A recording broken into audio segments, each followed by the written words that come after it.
All right, video two, as promised. We'll start right away.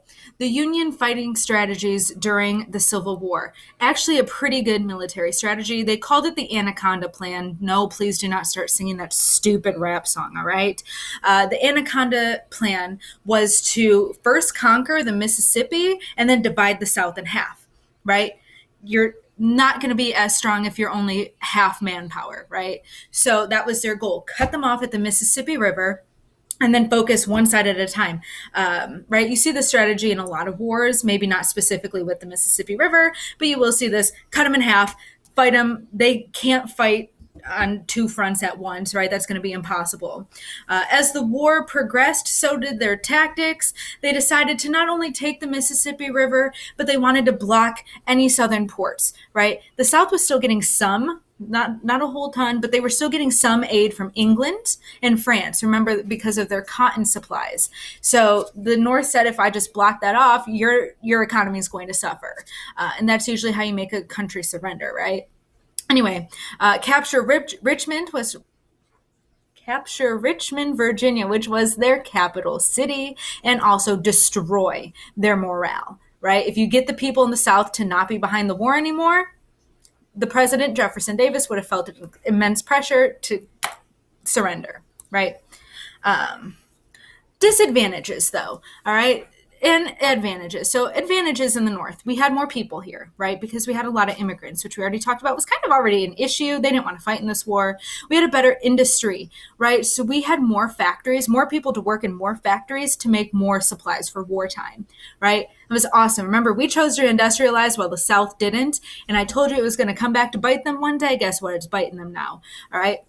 And also, we had more railroads to get supplies. Most of the war was fought in the South.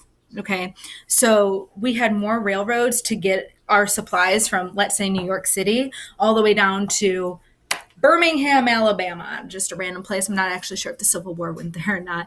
Disadvantages that we had, though, like I said, most of the war was fought in the South. We actually were not that familiar with it.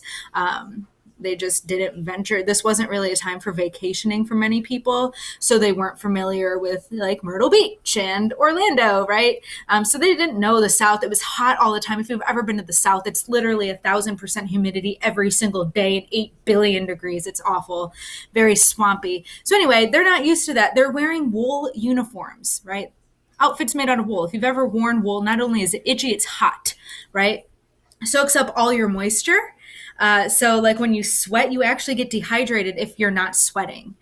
Fun fact. So every time you think you're gross for sweating, at least you're hydrated, right? That's a good sign. Anyway, and they're also not fighting for a good cause. They're fighting because they were told to fight by President Lincoln, right? They weren't protecting their way of life. They weren't doing anything like that. They were just fighting because they were told to, right?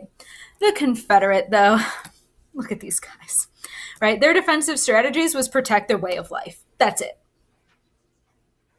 Like, that's it. Okay. So, whereas the North had extravagant plans, right? We're going to conquer the Mississippi. We're going to divide them in half. We're going to fight them here, block their ports, whatever.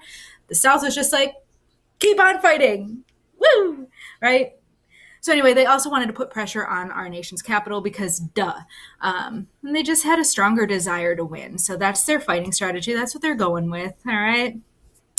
The advantages and disadvantages, all right? Their advantages, they shockingly actually did have better generals than us. Our general, Ulysses S. Grant in the North, was a drunk. And the main general of the South, Robert E. Lee, was a war hero from the Mexican-American War. He actually fought with Grant in that war. He wasn't a drunk. He was well-mannered, well put together. The South also had a stronger reason to fight, right? And when your head is in the game, you're more likely to win than when you're just, I was forced to be here, right? Disadvantages, so they had fewer supplies, fewer soldiers, and a weaker economy. So they couldn't keep supplying their military, even though they desperately needed it, all right? Stay tuned for the battles.